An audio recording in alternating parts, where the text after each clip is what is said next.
Hello, everybody. Welcome to, I think it's like around my 50th panel, to be honest with you. We're going to spend some time today talking about time management, doing some Q&A questions. We're going to do a mic check right now and make sure everything's running. So in the meantime, I do have a Kickstarter going. I'm going to invite a few people. We'll see if we can have it. If you guys just bear with me as we start the program, because I need to stream live to do some stuff. So while I'm doing that, since I'm the only one here right now, if you guys could just watch this video from my Kickstarter and please consider backing it, because every dollar gets a reward. I'd really appreciate it. An all-ages tale that teaches morals with farts and shows the power of imagination that will entertain everyone in your family, including the parents reading the book. Thank you for hitting play and allowing us to introduce you to Cat Dad and Supermom, the award-winning Farts with Morals storytelling awesome adventure that people seem to love. And we could keep going that way. We could use words that could try to get you to be excited and convinced to buy it, but I'd rather just be honest with you. I'd rather be humble with you and tell you why I created the story. You see that little boy over my shoulder, right over there, and the other side, the Supermom, and the big elephant that farts? All of that is based on my boy. He's a special needs 5-year-old who I love with all my heart. And he has made me a better man and has taught me what unconditional love is. So if this story is about him, the standard had to be higher. That's why I got one of the best artists in the world in Raheel Mohsin. I got Chuck Pinault, who has done such great work as an editor and as a writer himself, to be part of this. Both of them became co-creators because of how much passion went into this. It was about passion for creating a top-notch story that was meant to entertain your entire family, and I think we did that. The rest, they're all keywords. They're all ways to convince you to do it. Truthfully, this is a story that matters to me, and it had to be one of the best stories that I wanted to share with you. It advocates for people who get bullied, and it advocates for the right things to do when you see someone get bullied. It advocates for being a better human being, but it also represents my son. And because of that standard, because of the fact that my son is in this book, it had to be one of the best things I could create, probably in my entire career. Anytime my son is attached to something, it is that high of a standard for me. So if you're looking for a reason to back this Kickstarter, it's because, well, because I love my son, and I wouldn't put anything out with his name on it that wasn't amazing. Thank you for watching, sharing, and backing Cat Dad and Supermom, and Ella Fart never forgets. All right, we are live. I think we're doing okay. Oops, starting the wrong thing. Just juggling some stuff, inviting some people. There's an open call if you guys are watching it. And so people are going to talk about time management. And for a lot of you, you're actually probably way too accustomed to me looking around the screen and looking as though I'm a scatterbrain about most things. And the truth is, I'm constantly always doing something. I feel like.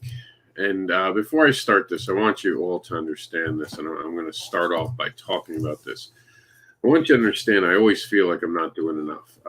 I used to be able to do a lot more before I injured my back. Thank you, Jax. And it's just not the same anymore. I now have problems because of my back, and I don't sleep well. And I always feel like I'm failing instead of getting where I want to be. So I understand there's frustration. I'm not perfect before I say any of this. However, I was asked, and we're going to start the program, how do I manage my time? And right now, if you notice, I'm looking at where my son could be. I'm looking at what he could be up to. And I'm trying to figure out what he's doing while I'm in here. And then I'll just hit this. And if you ever see that, it's because I'm trying to walk away very quickly to take a look at what he's doing. Because my life isn't that simple. I do have to still do things. And I have to kind of try to get things done. And speaking of getting things done, is actually joining us. Josh, do you want to introduce yourself? Hey, everybody. My name is Josh Lyman, and I am here. How's it going? We're talking about the dreaded time management, like how yes. difficult it is. And because someone asked me, well, how do I get so much done? And I was just telling everyone, honestly, I feel like a giant failure most days. I feel like I'm not getting enough done. You know? I mean, shoot, I'm feeling a little bit unproductive today right now because I've been up since I'd say about 9:30, and I've only managed a couple of videos and ran out for errands and fill up gas on my car, and that's about it. I'm just now starting to work, and I've got a live stream in about 3.5 hours too. So I feel you. So let me ask you a question with your time management skills. And this is something I do. I don't know about you. I treat like movies and television and even playing video games. Those are all rewards for getting work done. Do you ever give yourself incentives? If I get this done, I can do this? No, actually, I'd say for me, it's a little bit different. I use, it comes across odd because I think everyone's going to have their own opinions on what works and what doesn't work for them. But for me, I use video games as a way to clear my mind. And I use videos as background while I'm creating. So like when it comes to films and things like that, most of what I actually want to see or have already seen, I just use it as background noise. And I'll get to work and just use that because I've already seen those images in my brain, obviously. But I don't know. I mean, it's different strokes. For me, I think what really works well is setting up a list, like actually writing out a list of what I need to work and being able to like write it off and check it off. But I think that just boils down to is like how people's brains work. Different people's brains work differently. The reward system is different. I think with what's going on right now, a lot of us are ending up in this stir crazy mode. And I'm going to turn off this lighting by closing that window. No, camera down, microphone down. Fails, all the fails. I also think for a lot of us, it's also what we have. Like, I mean, we all juggle different things. Like I have a 5-year-old son, and that doesn't mean my life is any harder than anyone else's. That's not the point. The point is learning how you're going to logistically make it through. And I think that's what a lot of people don't do. For you, it's clearing your mind. For me, it's a reward base, and it helps me focus on trying to get things done. But I mean, that's really what it is, I think. No matter how you set it up, it's all goal-based. How are you going to get to that end where you need to be? And like you said, you kind of have to have not only a list, but deadlines. Wouldn't you agree? Oh, I agree. It's interesting because as I've gotten older, the lists have evolved because it used to be like, here, just write down a list of what you got to do. And then it was like, okay, so here's my list of paid projects. Here's my list of projects that are pending payment. Here's projects that I'm not getting paid for. And it kind of just turns into that. It ends up, it sounds odd, but it's like as you grow older, you kind of change your mindset on things from a professional perspective as well as real world. And then like bringing up with you and the kid, I mean, right now you're required, not really required, but you choose to. You're spending a good chunk of your day as the instructor, so that's a whole different market and thing that you've had to suddenly adapt to and get to know his peccadillos. These people that have been, paid as instructors to learn that and how to manage your kid's needs while educating him and exposing him to all of these things. That's a whole different monster as far as training. And for me, I think my only issue is I'm trying to transition into this market and this world of only online sales right now and online communication. And it's little things like right now I'm trying out the camera from up there and I'm staring at the monitor instead of staring at the camera. And there's a little bit of a disassociation, but there's it's also because I have it up there, it's allowing me to work while talking. But it's just one of those weird things. We all have to adapt in our own ways. And would you say that if we're not trying to constantly push ourselves, that we're kind of missing the point? Do you think that there needs to be this desire almost, if not like need to get these things done? Because if you don't have that, I think that's where a lot of people fail. They want, they don't need. And I think people have to understand that. Do you want to make comics or do you need to make comics? Because when you need to make comics, and I've said this before, the minute you stop treating it like it's a hobby or something you do for fun, you start seeing it differently. Would you agree with that? Yes and no.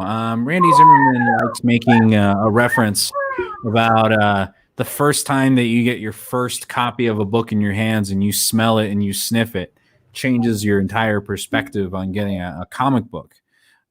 Regardless of being comic book or art, I've gotten both. I've gotten those copies of, here, this is a work I worked on that's a licensed product. This is a independent product. This is whatever have you. This may sound a little unusual, but for me, I feel like regardless of what you're doing, it's almost drug-like. Hey, getting on a social and being engaging in some sort of like podcast or anything like that, or getting a piece of art that's been printed and produced that you and others worked on together, and you have the physical manifestation of your work. Just from the brain itself, it's addicting, in itself. And so when we transition from like comic cons and stuff like that, where we have every single weekend where we have proof of somebody who is interested in our works, be it a comic book or a piece of art, that's a whole different monster. You get hundreds of chances and hundreds of little mini doses, down the metaphorical arm. I'm not condoning anyone doing drugs or anything, obviously, but it's just an example. I feel like when it comes down to doing comics and stuff like that, getting the joy out of it has to be finding those little things. For you, it's a reward system. And for me, what I ended up doing, because I actually lost the bliss for a little bit. What I started doing about 2 years ago is I started making a fund, and I started putting money away for each project. Here's $1, here's $10, here's $20, here's every weekend that I worked and sold my art. And then that fund is how I rewarded myself. And in that case, it could be something as simple as I bought myself, like the other day, I bought myself a kettle. I've been busting my butt, and I've been, making tea and stuff by putting a pan with hot water for the last 5 years. But my reward to myself, it wasn't a video game. Yes, it was a little Tyler Durden in the sense of it was a physical item, but that's what I did. I bought myself a hot kettle, and it's been my little mini reward for me, because all I have to do is walk into the kitchen, press it, and 3 minutes later I've got hot water versus waiting 10 or 15 minutes. And that leads into my production schedule, and it makes sure I get things done faster because the caffeine hits my system fast. I apologize if I went a little off tangent there, but no, I hear your point, and I think it is very different for every person. I think that's why time management is always harder. You have to understand who you are. I have horrible ADHD. I didn't go to sleep till this morning until 3 a.m. because I suddenly was motivated to make all these changes to my site, and it's kind of exciting for me. And I get something called hyperfocus, and it used to be a lot worse before my back injury. Because of my back injury, I can't sit in a chair for very long. Eventually, I have to get up. I have to walk around. I can't do it anymore, so I have to switch positions. But before a back injury, I could spend literally 13 to 14 hours of a day in a blink, and I wouldn't have known what happened to that day. And I'll look around and be like, oh, it's time to go to bed already. So I think it's always being able to try to figure out how to be I guess, yourself and learning how to put the pressure on yourself when you need it. Like, while I do treat TV as rewards for getting work done, having the comic book to me is a reward in itself. Having that finished product, knowing I helped someone. I got some positive feedback today that one of the videos we did this week really inspired someone. That's amazing feedback, like it blows me away that I can actually influence a life in a better way. And then it makes it all worth it. And like anyone else, and I'll be honest, man, there are days I feel beat up. I think us creators, especially, we're prone to depression. I just think because we can kick into that gear and create, we're susceptible to it. So I have my bad days, and I don't want to make it seem like it's simple.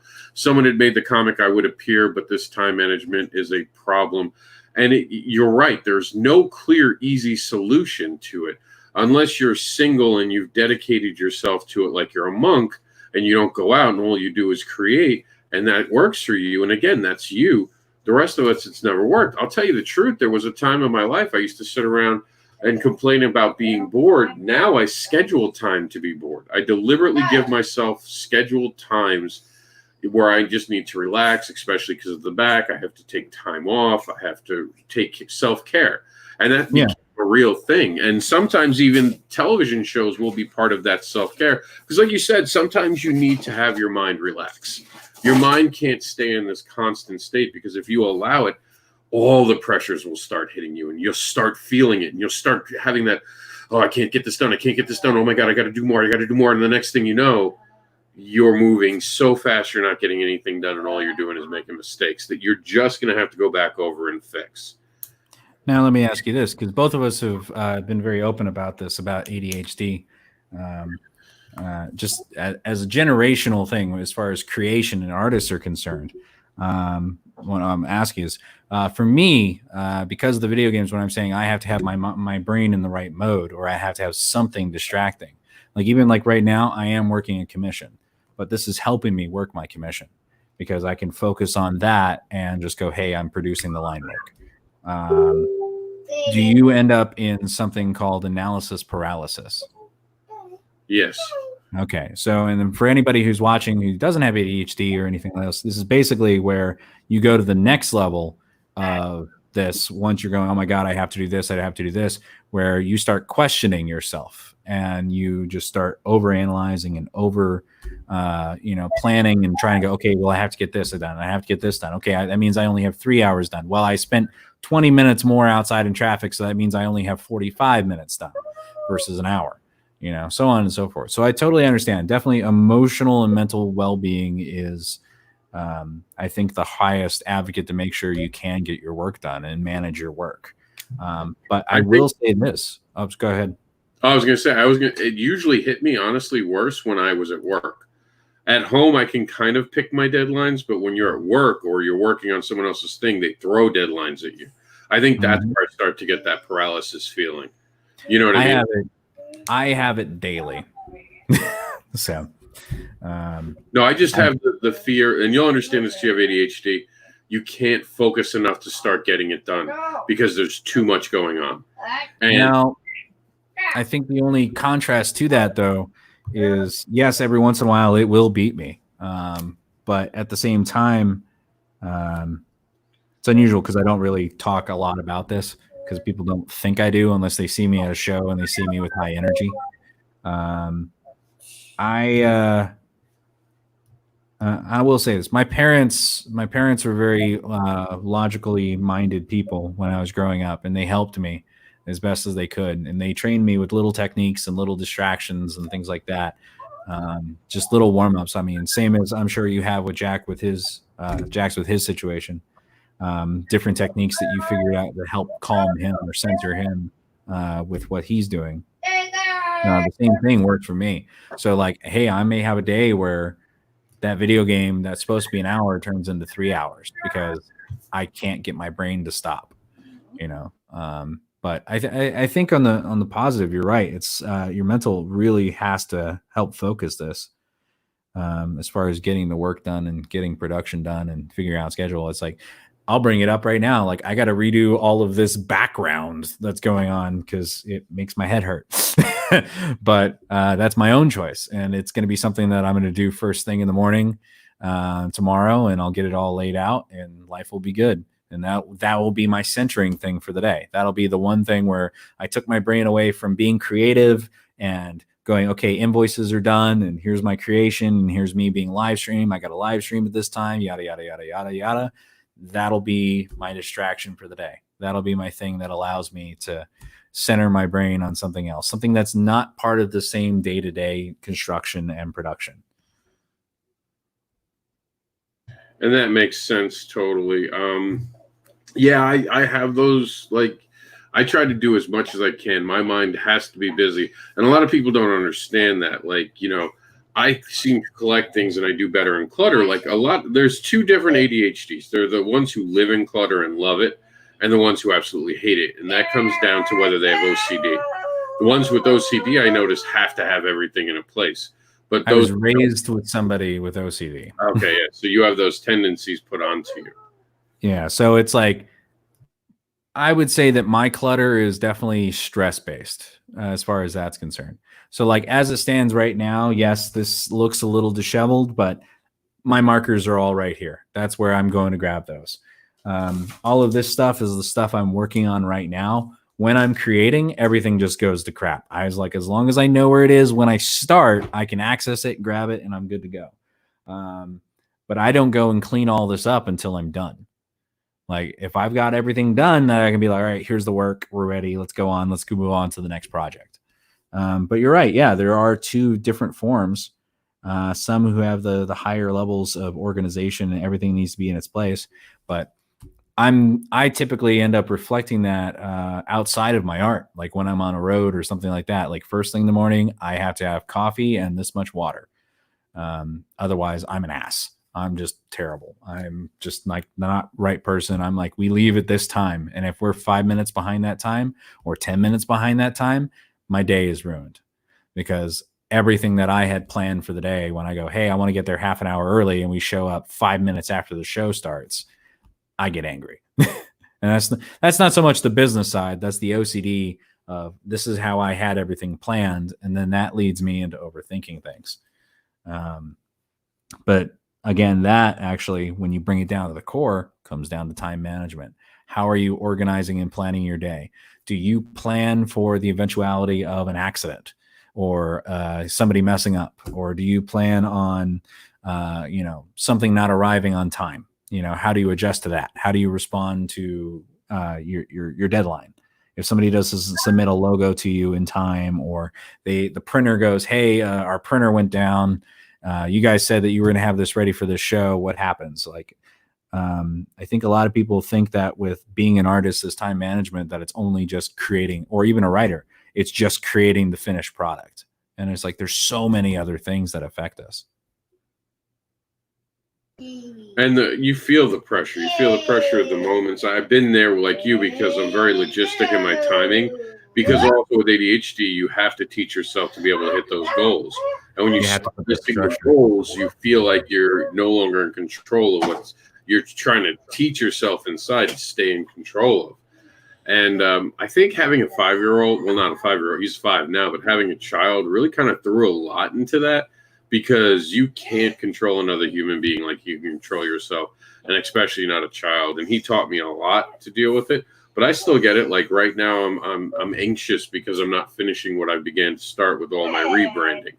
So there's a lot of work I've gone into trying to change things. I'm playing around with things, and I'll do something and I'll suddenly realize, wow, this works really well. But then you have to go back 15 steps to fix everything because 15 steps ago you didn't think of it. So there's sometimes pressure with this stuff.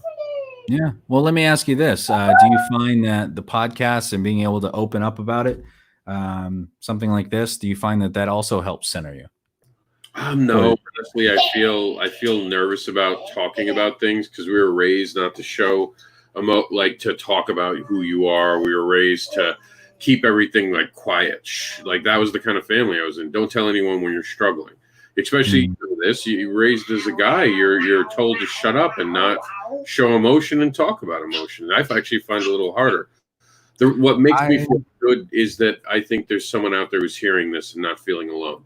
And to me, at the end, I feel it doesn't center me, but it makes me feel like I accomplished something with my day, if that makes sense. Yeah.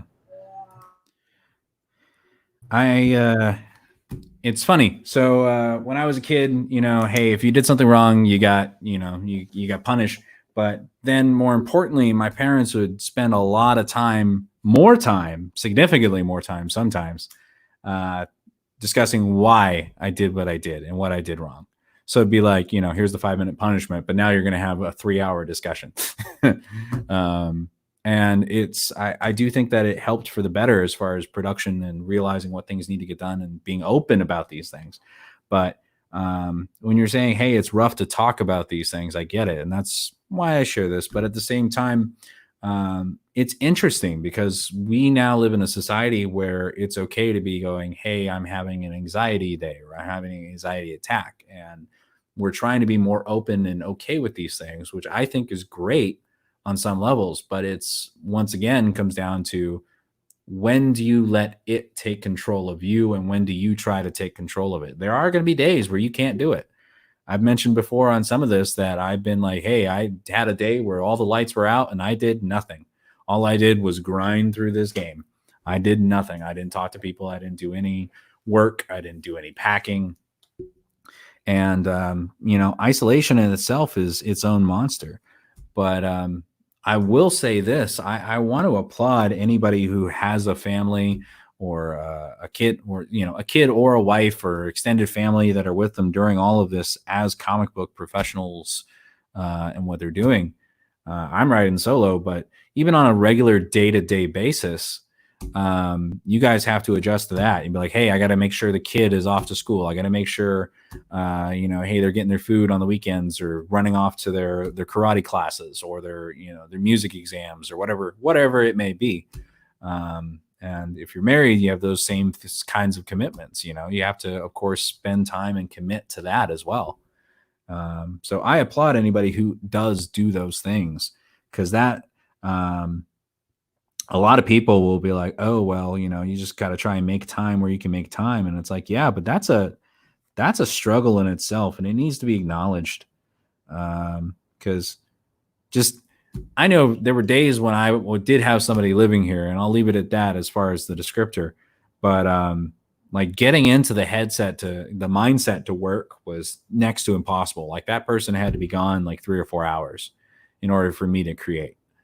And we're like, well, why can't you just create on the same schedule as them? And it's like, well, I have a different path. If I was working at another job, first thing I do is I get up and I spend 1 or 2 hours trying to get into the mindset of going to that job. And then I go to the job and then I work. But it takes time to get into that process. So let me ask you, because you do suffer from ADHD, have you learned how to get yourself motivated to get work done when you need to? Because that's a big problem. I know a lot of people with ADHD and their time management wind up facing. Well, I definitely pull a little bit with that metaphor of like the impulse. Like I love the adrenaline and being able to knock out everything set up on a deadline. Be like, okay, you got a month to do this, and I'll wait until the week before. And then I sit there and I complain, man, I've only got a week to do this. Well, I had a month. But, that sometimes it depends on the schedule. I think one of my biggest problems that I have fallen through on is occasionally with commissions. Every once in a while, I will knock out a commission and get it done that night. And then other nights I will, hey, it'll be a week.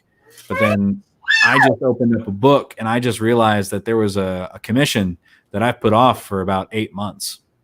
And I haven't heard back from the client. And because I hadn't heard back from the client was my justification that I didn't have it done. And it's like, well, it's already paid for. So I need to get on and make sure that I do that during this next week. And there are little things like this. When I go and declare it, and it's in an open public forum, and go, hey, there's this one project, I need to get it done. It's a little bit of an accountability measure. It goes, hey, I need to get this piece ready and rocked and rolled. And even if I don't hear from this person, because they've moved off to, Ghana or something, they may come back in 5 years and go, did you ever finish that piece? And I'm like, yes, I have it right here. Carry it with me to the Comic-Con. The little tricks that I have are simple ones. Like, from an artist perspective, I'm sure writers have their own little hacks as far as this is concerned. But I think one of the easiest tricks that I've learned is assembly lining. And I think there's this like mindset as an artist that you have to finish a panel like automatically. You have to finish it. From pencil inks to colors, it all has to be done on the same day. Occasionally, if you're working with a team, you'll be like, okay, well, there's a guy who does pencils, there's a guy who does inks, and there's a guy who does colors. Whereas if you're working individually, sometimes you have to do all of that yourself. And depending on your art style, it may work better for you just to go, I'm a digital painter. I just do it all. But what I do for the assembly line is like, okay, if I know I have a large amount of projects, what I'll do is I'll knock out all of my layouts and all of my gestures and all of my light pencils. If I know that I'm not having to do refined pencils, in case that's another step that gets put into this. And I just go, okay, all the pencils are done. And then I might do 1 or 2 inks, but I'm doing all of that stuff while my brain is in the mode of how do I lay this piece out? And it just structures and centers everything. And then the next day I'll do inks, or a day or two later I'll do inks. But then I'll go and do, like I said, I'll go and do some graphic design work, or I'll do some colors. But I do all of that in one batch, because if I go, I need to pencil this, ink this, color this, it just drains me. I can't switch in that capacity for ADHD, because there is a focus level that's required for everything that you're doing. If you're coloring, you're using specific techniques. If you're penciling, you're using different techniques. You're holding your pencil different than your pen.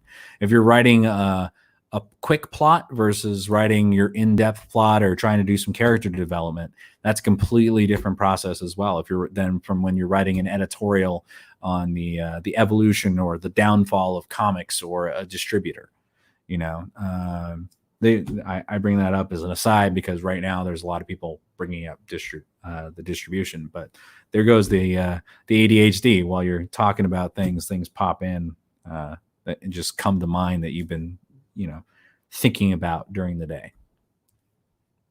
One of the biggest tips I've learned to use over a lifetime is that I don't really spend a lot of time allowing my mind to relax. I'm always thinking of at least 2 or 3 things at the same time. As a writer, one of the hacks I've learned, especially because I have a kid and there are days I won't be able to sit, I actually write a story in my head. And I keep writing the story and I keep playing with the story until there's this sudden moment. I just had it on Saturday where I have to sit down. It has to come out now. That now it's like done. It's like the oven.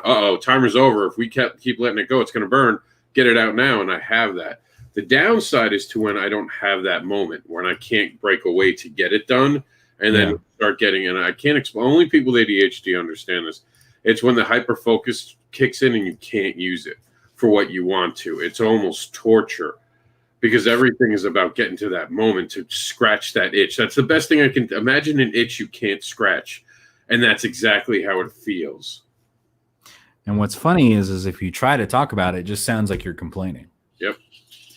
And I'm like, no. Now, it's interesting because I find that, of course, mental well-being is key, but emotional well-being can affect these things as well. Now, let me ask you a question. How do you manage your writing and creations schedule? Because not to disparage or assume, you mostly write for yourself. You don't write really for others as far as like contracted very much or often, do you? I don't like it as much. I prefer not to. At least at the levels I'm at, like you have to understand, I'm at the independent creator level, which I get it. There's not a lot of money in it. So for now, that's why I emphasize. I was like, hey, this is not a disparaging anything. No, I know that. It's more of a choice is what I'm saying, not to work for the lesser money, because the lesser money never works out. You wind up doing more work than you have to, and it winds up being more of a pain than it would have been. I do work with creators to actually create books. Like I have an artist, two artists actually, I'm working on different projects with to help make their things come alive. I've been a story editor. It's really about learning how to try to monetize it the right way, or get like an artist that wants to work with me, who's a good artist. I'm going to want to work with them, but I'm going to want a taste of the IP, like, hey, if I'm putting work in, I want to be more than just the writer. I want to be someone who takes away some ownership. And that's always my thing. I've walked away from projects where they're like, oh, I'd rather just pay you. And I'm like, it's not worth it, because how much are you going to pay? And it's like, well, I'll pay you because for a comic book script, they'll tell you they'll pay you like $5 a page, like that's $100, but I'm going to spend a lot more time than I would. You know what I mean? Like I know all too well. I mean, this is one of the conundrums of an artist that we constantly have to face with. And we're like, oh, well, flatting is $10 a page or $20 a page, depending on who you're getting and who's doing it, how quickly. Like $20 a page is like, okay, get it over in less than 8 hours. $10 a page is like, I'll have it to you in a day or 2 days. And you're still spending an hour or 2 hours, and these people are massively underwritten, and most of them don't get credit as far as that. So I totally get that as far as writing. But that's so I brought it up as far as that's concerned is like as an example for production, like if your production is based on other people's deadlines. So I'll use a side example, and it's not name dropping or anything else like this, but it was a licensed card company, and they go, "Hey, do you want to do some work for us? You have a month and a half to do this, but then once it's due, they get another 3 months to pack everything and promote it and everything else. Like they only give you a month and a half, whereas other people will suddenly get 3 months. If you're on the road with ADHD." And they're like, hey, this project needs to be done. Let's say in your case, they need bios that are researched for, let's say 50 characters, but they all have to match in the same kind of tone of writing and things like that. And they're like, hey, you got to do this. And it's in the middle of your show season. Have you figured out any tips or tricks for managing your schedule when you're like, hey, I'm busy trying to manage flights and travel or driving while managing my home life, while I'm trying to make sure I have enough supplies and inventory for my current projects as well, other things that are going on? Yeah, it's called not sleeping. Yeah. Caffeine. That's literally what all caffeine is. This is sitting here for as soon as I finish this piece because, yeah, I'm not going to be functioning. Now, what's funny, though, is last night I took a sleeping pill. But that had some adverse reactions that I did not plan on. Yeah, that's why I don't really mess with that type. Like I've tried melatonin at times when my mind's too that's my sleeping pill is melatonin. Okay, yeah. I normally do like a half dose, but I did like a 12 milligram or something last night. Yeah, it makes me very anxious, honestly, melatonin, because it's like my body's fighting going down. Like it doesn't want to go down for the nap. It's and like that's why I normally do like a half dose in contrast. But last night I did the full, and sure enough, the anxiety hit me. I probably woke up about every 20 minutes freaking out, going, I overslept. Those. Nice. And going, wait, didn't I just fall asleep? And I'm like, no, go back to sleep. And that's what I meant with like adverse reactions. But yeah, I mean, aside from there's only so many hours in the day, there's a artist friend of mine here in Austin, or the Austin area more accurately, and he does mostly portraiture work. He has done the con circuit and everything as well, and he does horror stuff as well. This is mostly side note, filler, get to know the person himself. He's very quiet and he keeps to himself most of the time. But one of the things that I constantly have to remind myself is some of the best advice I ever heard from him. And it wasn't even advice.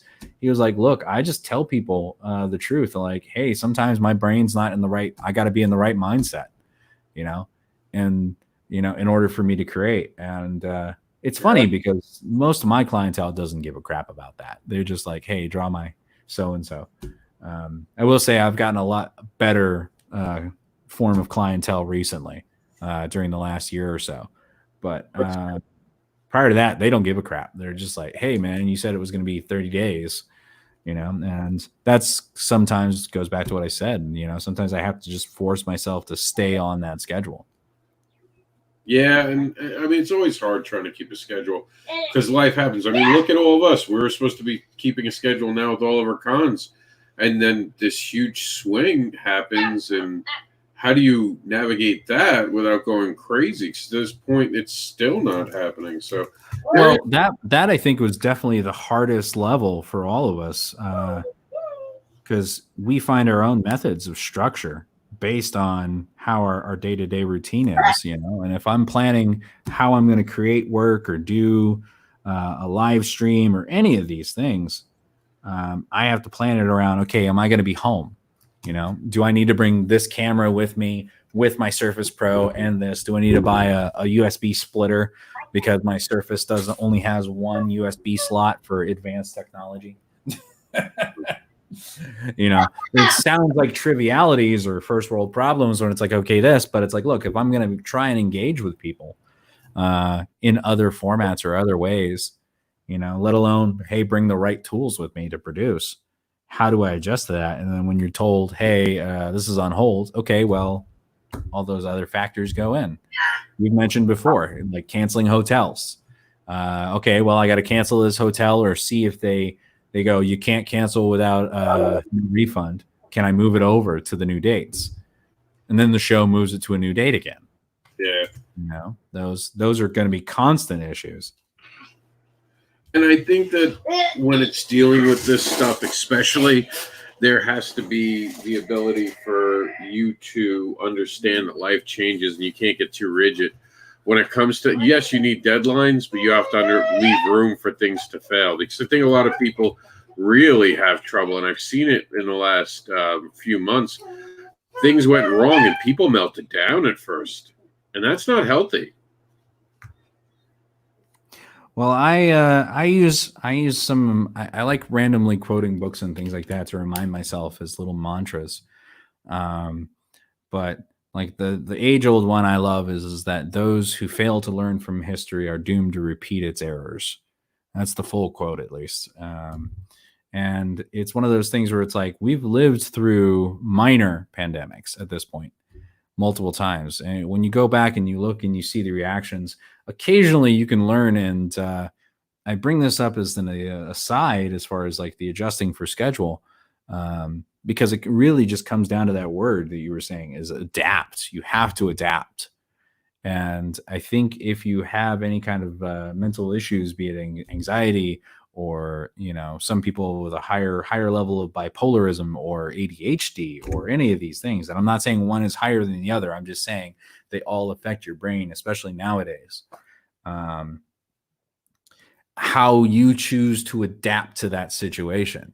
There are people with bipolar disorder or PTSD that still get up and make sure that, you know, you're protected. You know, they put on a bullet vest and they throw on a mask and they get their microphones, and now they have to wear cameras in front of them.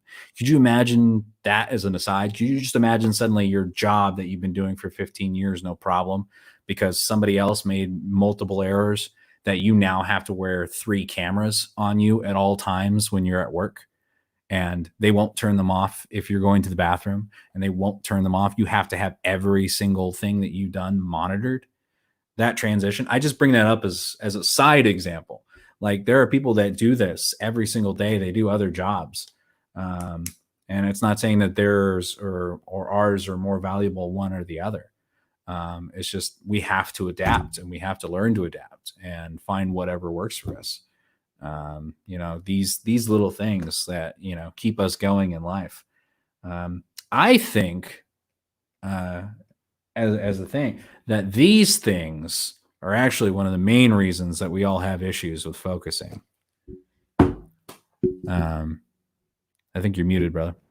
Yeah, I am. Jax is right next to me. Yeah, I definitely think that does it. For a lot of people, honestly, talking to a lot of my friends who have ADHD, I find that some of them actually are able to use it as a tool to help focus and get things done the minute it comes to their head. But I think the rest of the world has now been given ADHD by having those phones because they're not used to being able to draw themselves out of attention problems. If anything, we were trained for this community that we live in now because we've been taught that we have to pay attention to our time and taught that we can't get lost in things. And speaking of getting lost in things, we're already 43 minutes in. Let's do some comments. And I don't know if anyone's really asked a question, but I do want to cover up some things that were said. Brian K. Moore says, there's a lot of us who feel we're not getting enough done, but right now we all have a lot more distractions. Yeah, but I mean, distractions are always going to be there, Brian. You know, distractions never go away. And if anything, there's more opportunity to get more work done for a lot of people. For some, it's not. For some, they've had to work at home, and working at home means more conference calls, which means there's different hours. Like someone wakes up at 7 a.m, starts calling you at 7 a.m. because they're not commuting in anymore. They're not valuing your time.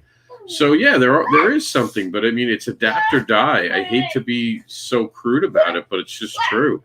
It really comes down to you just have to figure out how much you want it, especially with creating comics. There are going to be bad days. There's going to be low sales. There's going to be, I mean, look, Yahoo finally acknowledged, hey, comic books are getting their ass kicked right now. That whole industry's doing really poorly during this. No kidding. Thanks for noticing. Hi, Yahoo. And that's the biggest coverage we've had since Diamond stopped sending out books, you know? Even when DC got a second distribution plan, no one even covered that. They're a major company. So, yeah, we're out. I will say, in contrast to that, Google did, but it was through their own news media sources. Oh, okay. I got notifications on my phone that popped up. And whenever those pop up, it's definitely because they've been, watching what I've been commenting and talking and interacting for. But I did receive notifications on that. That's yes. I've gotten very few. I'm glad to hear that someone cares enough to actually pay attention to what's going on to us. And Sarah said, "Hey there, Sarah.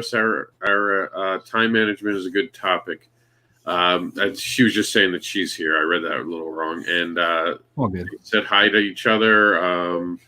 That was Travis, by the way. He said he would have appeared, but time management is a problem. And he's got a 1-year-old now, but 1-year-olds still take up a lot of your time, and they demand. I mean, look at Jax; he's 5, and that's been something I haven't really tried to shy away from. I don't like when he's screaming and yelling and getting loud. I'll mute myself and yell at him to be a little quieter because he gets real loud sometimes, and he's getting wilder from being home all the time.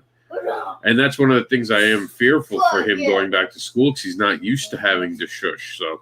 It is a unique time, but you can't give yourself an excuse. And I think too many people do that. I'm depressed, so I can't do this. I mean, we're on Indie Volt, and there was a creator. Sounds like they're not going to put out their book, and they were citing the problems of their life on why they can't put out their book when they crowdfunded and took people's money. You can't do that. You can't use the things, This is, if you're going to be doing this as something where you're taking money, it becomes a profession. And here's the bad thing: you're your own manager. That's the problem. You, unless you're working in a creative team, a lot of times you become, especially the ones who do all the art themselves, letter themselves, edit themselves, very dangerous roads, because then you do get away with things. You do let yourself slide. You don't have that check and balance system stopping you from making that mistake. And I actually find it very dangerous with that. But here's a great question. I'm actually curious what you think about this. Rex Gordon had asked, outside of the time management, this was a good one. Why so much emphasis on art while these stories are retreads in many cases? So you're an artist. So why do you think that we've suddenly, and there is definitely some truth to the fact that art has definitely been put ahead of the story in the last 5 to 10 years within the major companies. I disagree in indie. Because in independent comics, there is a mix where you need both, and I said this, I don't know if you were on the show where I said this, but I said an artist will do a great job creating art because they'll use it to get another job. And they don't care if a writer doesn't have the best story in the world. But if they are inspired by that story, their art will be so much better. I mean, that's a good question. There's actually a really reasonable answer to this, and it's kind of disheartening. But when someone is asking about what is the first thing, let me put it to you this way. If I want to buy Coke or Pepsi, what's the first thing I look for? Logo. Exactly. So the logo is the image. It's the first response. It's the first impulse I have, be it something that I already know and love or something brand new. It's going to be the thing that draws me in. I apologize for the clapping. This is going to be the thing that even from a visual standpoint, be it a piece of art or the interior of art, that is going to be the thing that draws you in and continues to make you want to buy that book. If Alex Ross painted and penciled and painted this thing, or if John Romita Jr. or some of the more classics of Ron Lim, or some of the newer ones with Stefan Stepchik or Art Germ, Stanley Lau, any of these guys. There are avid fans of each one of these things. A piece of my art may be the one thing. I say that as a hyperbole, but it's going to be that one thing that draws you in and wants you to read or what's going on. And we live in a world of technology where you can access millions of images and millions of pleasure triggers constantly.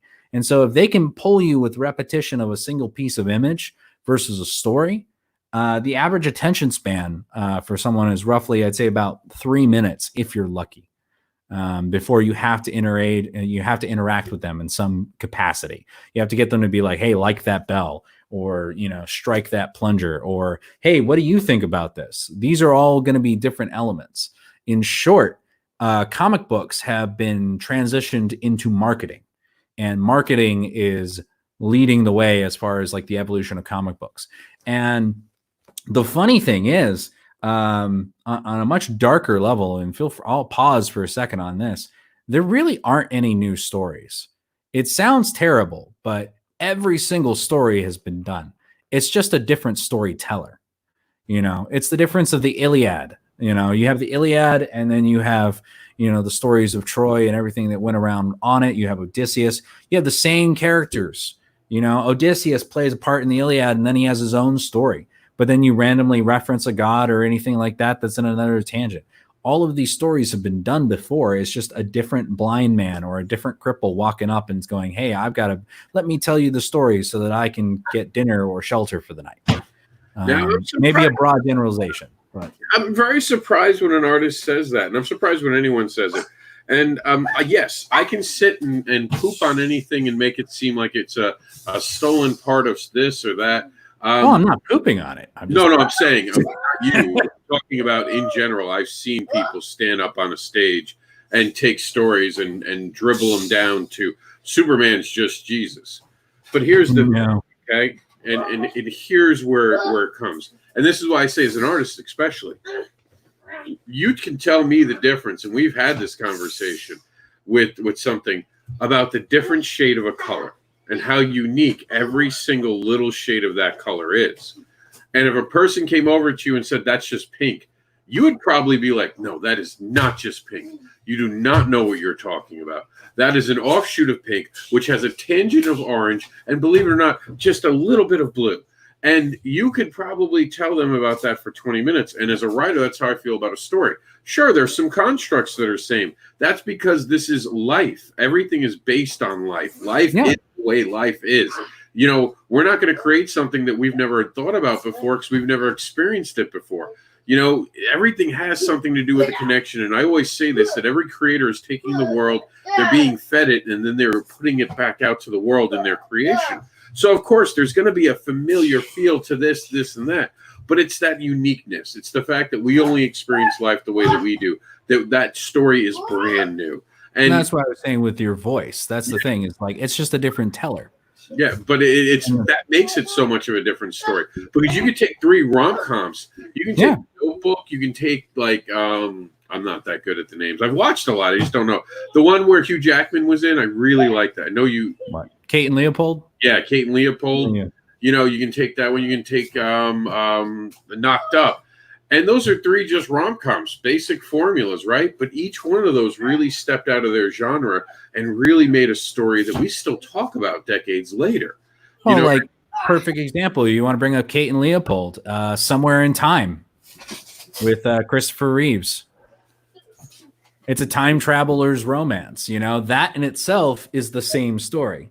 But taking what you said and what I said with the voice and how you choose to tell it, it's radically different. In this case, it's a man with Christopher Reeves, Somewhere in Time or Someplace in Time. He hypnotizes himself to travel back in time because he sees a photo of a woman, a painting of a woman, and he's in love with that painting.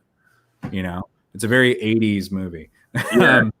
But then, he lives in the movie and you get lost in it, and then suddenly he screws up. And at this point, you've had plenty of years. He takes a penny out of his pocket and it's the wrong date. And he loses everything. Kate and Leopold, in contrast, he needs to get back to his time. He's finally able to get back to his time. And then he makes a choice. And other things happen. I won't ruin that one because that one's always rewatchable for everyone. Just because you get to see Wolverine before he was Wolverine. But as far as telling the stories and things are concerned, it's how you choose to tell the story. If I'm going to give a comic book example super fast, the 90s, Marvel and DC had this really, they decided they were finally going to do a comic together.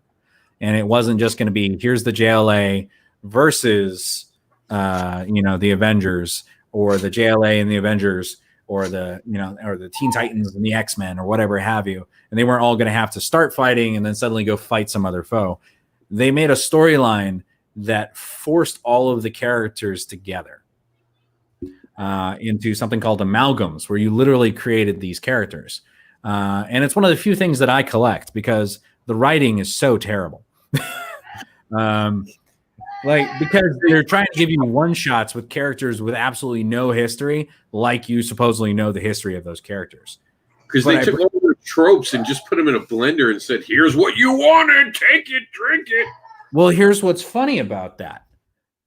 Recently, they decided to do a storyline where from Guardians of the Galaxy, Gamera gets the Infinity Gauntlet, and she decides to take off Thanos' head, and she suddenly becomes basically the Mad Titan, but it's Gamora. But what she does, they suddenly switch it and they call it Infinity Warp. She merges superheroes. It's all Marvel characters that are all merged together. So suddenly you've got, the Spider Knight, which is Spider-Man and Moon Knight. And you've got Doctor Strange with Captain America. And I honestly forget what that was called. Maybe Captain Strange. It's a blonde goatee. Strange, they missed out. A Strange America would have been so cool. But they did it. It was a full I'm saying that name, Strange America. Oh, yeah.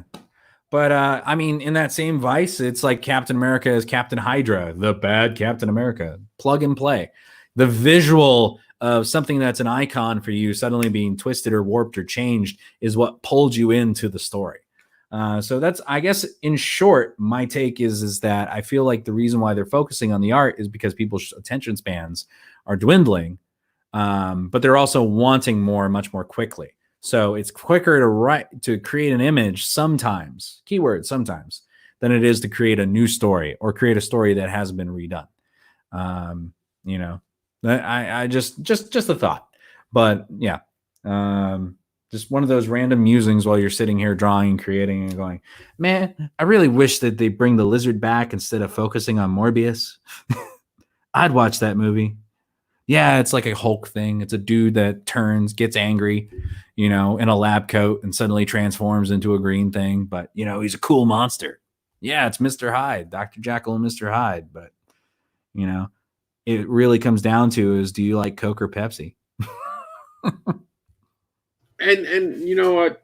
We're going to have to end here because I would be critical to call this. Well, no, it'd also be hypocritical to call time management and go over an hour. So I did want to end it at an hour today. Just so that was a great conversation about ADHD. I don't think enough creators actually talk about that, to be honest with you.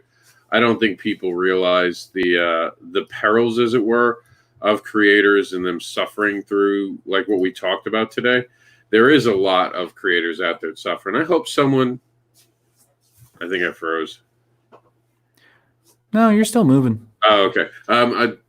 There are a lot of creators out there that suffer. So I thank you for actually coming on and really flushing that out. And it's one of those things where, we're doing this because we want you guys to feel like you're not alone. Like when we're doing all this stuff, we're not doing it easily. We're making mistakes. This isn't easy for us. We're definitely struggling just like you. We're just learning that, and I hate to put it this way, but sometimes you got to sacrifice even sleep. You got to eat and work. You got to work through the pain when you wake up in the middle of the night instead of tossing and turning and watching whatever's on at 3 a.m. or looking through Netflix. You get up and you do some work till you're so tired you want to pass out again. And that's the best advice I can give you is stay passionate, stay humble, and just go out there and get it. Like there are all those athletes, man. Those athletes, same thing like Josh says, they toss and turn, I have this real quick. I won't take long to explain it, but now that I'm in pain all the time, my mind never goes to sleep. So I've learned to actually control my dreams and almost use them as a writing tool and play with writing tropes and change my dreams at will now. It's kind of cool. I don't really get into a deep enough sleep where I don't have control. So I've been able to play with my writing skills during that. So just look for the opportunities is what I'm saying. Josh, tell them where they can find you. Guys, you can find me at Art of Josh Lyman on Instagram and Facebook. Tonight we'll be doing a live little sale / original art. You get to see stuff I've been working on for commissions as well. Like, for example, this little bad boy I've been wrapping up while we've been talking about this stuff and time management, doing 2 things at once. And then soon to be artofjoshlyman.com, which is a project that I need to time manage and get done during this next week or so. Yeah, I got to see some of the logos you were using. They look really, really good. All right, guys, I appreciate everyone tuning into the madness this week. We're going to do 2 shows on the weekend at 4 p.m. I haven't figured out what. We'll figure that out tomorrow. That's tomorrow's problem. And sometimes it's just easier to leave it till tomorrow. Sometimes you got to and be like, you know what? I'll get to the website later. The fires. Always put out the fires first, guys. And speaking of which, that's it for today. I appreciate everyone coming on. I certainly appreciate Josh spending some time with me today. It was a great conversation. I can't believe how quickly everything went away. I looked up and it was 45 minutes in. And, I'm super proud to have brought you a great program today. And remember to be kind and share. We're out of here.